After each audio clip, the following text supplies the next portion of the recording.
O ano começava com a Diocese de Setúbal a assinalar os 25 anos de ordenação episcopal de Dom Gilberto Reis. O bispo de Setúbal quer a Igreja nas periferias e um pacto político para atender a quem mais sofre. Aos 73 anos de vida e após completar 15 à frente da Diocese de Setúbal, Dom Gilberto Canavarro Reis olha com desassombro para o que ainda não conseguiu fazer em território sadino e lamenta uma pastoral de manutenção. Dom Gilberto recusa ver a Diocese com régua e esquadro, enaltecendo a diversidade e a entrega de tantos diocesanos na formação e na ajuda social e também da liturgia. Em fevereiro cumpriam-se 7 anos após o referendo sobre o aborto e a Federação Portuguesa pela Vida promovia um colóquio na Assembleia da República. Ficou o lamento que o referendo de 2007 tenha dado lugar a uma política de promoção e incentivo à interrupção voluntária da gravidez. A Federação Portuguesa pela Vida sustenta a necessidade de rever a legislação ligada à interrupção voluntária da gravidez, que, segundo a organização, mais do que despenalizar o aborto, veio liberalizá-lo e banalizar a sua prática.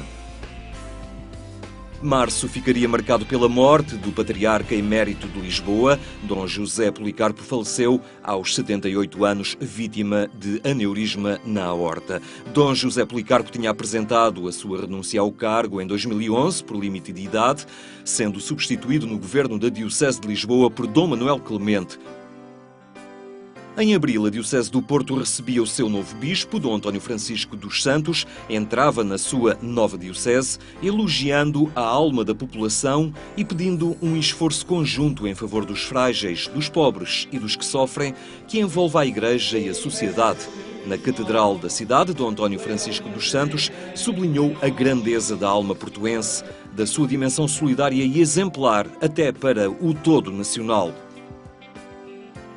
A encerrar o mês, arrancava em Fátima a Assembleia Plenária do Episcopado, que iria dotar as diversas comissões episcopais com novos responsáveis. Os bispos debateram questões ligadas aos estatutos da Associação Portuguesa de Capelães e Assistentes Espirituais e Religiosos Hospitalares e Associação Mateus 25. A par das eleições para os órgãos da Conferência Episcopal, os bispos aprovaram também notas pastorais sobre Dom Bartolomeu dos Mártires, modelo para a renovação da Igreja, um documento intitulado Votar por uma Europa Melhor, e pronunciaram-se sobre o centenário da fundação da família paulista. Em maio, o jornalista Francisco Sarsfield Cabral era distinguido com o prémio Árvore da Vida, Padre Manuel Antunes, atribuído pela Igreja Católica como reconhecimento de um jornalismo orientado por um ideal regulador. Ainda no mês de maio, a Universidade Católica Portuguesa assinalava o Dia Mundial das Comunicações Sociais, homenageando o cônego António Rego nos 50 anos de sacerdócio e valorizando o seu pensamento sobre os média. Por sua vez, o cônego António Rego, antigo diretor do Secretariado Nacional das Comunicações Sociais, afirmou que recordar os 50 anos de ordenação sacerdotal por ocasião do Dia Mundial das Comunicações Sociais era uma coincidência excelente, porque evocava o Concílio Vaticano II, a sensibilidade pessoal e o olhar sobre o mundo e todos os empenhamentos pastorais que passaram pela comunicação. No final de maio falecia Dom Eurico Dias Nogueira. Era a última memória viva dos bispos portugueses que participou no Concílio Vaticano II. Olhando para a sua biografia, Dom Jorge Ortiga disse na homilia da missa de Ezequias que Dom Eurico Dias Nogueira serviu o seu país e a Igreja em 2 grandes momentos de mudança da sociedade. Os primeiros tempos do pós-25 de Abril e do pós-concílio, que se apresentaram sem dúvida como um tempo difícil, um tempo de indefinição e um tempo de procura de uma identidade própria após a queda dos paradigmas socio-religiosos antecedentes. Nascido em Dornelas do Zezer, diocese de Coimbra, na qual foi ordenado padre e bispo, após ter sido nomeado para a diocese moçambicana de Vila Cabral em 1964, o que lhe permitiu participar no Concílio Vaticano II. Mais tarde, Dom Eurico seria transferido para a diocese de Sá da Bandeira, em Angola, voltando a Portugal em 1977, sendo nomeado arcebispo primaz de Braga, cargo que ocupou até 1999. Em junho era ordenado Dom José Traquina, o novo bispo auxiliar do Patriarcado de Lisboa, afirmou querer ser para as comunidades da região pai, irmão e amigo à imagem do Bom Pastor. O prelado, de 60 anos, apontou na missa da sua ordenação para os tempos desafiantes de uma igreja em missão.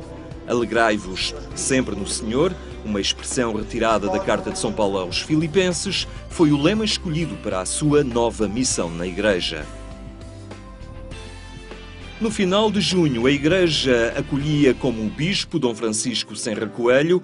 Na sua ordenação episcopal na Catedral de Évora, o novo bispo, nomeado para auxiliar de Braga, reforçou a sua intenção de acompanhar de perto as populações mais carenciadas da Arquidiocese de Minhota. Este ano, Coimbra acolheu as festas da Rainha Santa Isabel no seu maior esplendor, festas que têm uma projeção que vai muito além dos limites da cidade, atraindo visitantes de vários pontos do país e do estrangeiro. A monumentalidade das procissões sublinham o momento de fé e devoção à Rainha Santa Padroeira da cidade. Este ano, uma das novidades foi a apresentação de um livro de banda desenhada para dar a conhecer a história de Santa Isabel aos mais novos. Em setembro, o presidente da delegação da Santa Sé na Comissão Paritária da Concordata, Dom António Montes Moreira, foi condecorado pelo Presidente da República com o grau de Grande Oficial da Ordem do Infante Dom Henrique. A cerimónia, promovida por Aníbal Cavaco Silva, teve lugar no Palácio das Necessidades, com a presença do Ministro dos Negócios Estrangeiros. O bispo emérito de Bragança Miranda classificou a distinção como uma forma de reconhecimento pelo trabalho efetuado no âmbito das relações entre a Igreja Católica e o Estado português nos últimos 10 anos. Setembro era também o mês em que Dom António Moiteiro assumia o governo espiritual da Diocese de Aveiro. Na sua entrada solene na sede daquela cidade, Dom António referiu que a atual conjuntura social e cultural coloca vários desafios à fé cristã. As mudanças profundas da sociedade são notórias e, por isso, referiu Dom António Moiteiro, a Igreja não pode cruzar os braços e não se pode fechar em si mesma. Este ano, as Jornadas de Comunicação Social convidaram o diretor do Centro Televisivo do Vaticano, Monsenhor Dário Viganò, que falou do potencial de comunicação do Papa Francisco e como o Centro Televisivo Vaticano tem o desafio suplementar de ter no centro o Papa, alguém que não está interessado de todo nas lógicas mediáticas. Este responsável reconhece o desafio de captar, com a linguagem televisiva, um aspecto central no pontificado do Papa Francisco, que é a lógica do encontro. No centenário da Primeira Guerra Mundial, o Ordinariato Castrense lembrou a memória de todos os que tombaram no conflito e o papel primordial desenvolvido pelos capelães militares que, na época, avançaram de forma voluntária para o campo de batalha. Dom Manuel Linda sublinhou a relação próxima entre a Igreja e a instituição militar, onde muitos homens e mulheres iniciam e aprofundam o seu itinerário cristão. Em novembro, a Fundação Ajuda à Igreja que Sofre apresentava o relatório 2014 sobre a liberdade religiosa no mundo. Os dados revelam que os cristãos são o grupo mais atingido pelas violações a este direito, em particular no Médio e Extremo Oriente. O documento realça o impacto negativo da criação, o reforço de Estados uniconfessionais, como é visível no caso do autoproclamado Estado Islâmico. O relatório reforça investigações anteriores que estabeleciam que os cristãos são, de longe, o grupo religioso mais perseguido. Em novembro, o Santuário de Santo Cristo do Outeiro, na Diocese de Bragança Miranda, era distinguido e elevado à Basílica Menor. Na celebração solene da promulgação, Dom José Cordeiro salientava que a atribuição do título é uma honra atribuída pelo Papa Francisco e manifesta um vínculo especial com a Igreja. Que as searas cristãs do Alentejo levem o verde da esperança ao coração ressequido de tanta gente. Era com estas palavras que Dom João Marcos se apresentava na Diocese de Beja. O novo bispo coadjutor, que vai trabalhar com Dom António Vitalino, salientou que o Alentejo precisa de esperança e precisa de cristãos que vivam seriamente a fé e a caridade para poderem dar testemunho credível da esperança cristã. Os consagrados têm de emprestar à Igreja Católica a sua paixão por evangelizar. Foi nestes termos que Dom Manuel Quintas, delegado dos bispos para o diálogo com os institutos religiosos e seculares, abriu o ano da vida consagrada na Diocese do Algarve.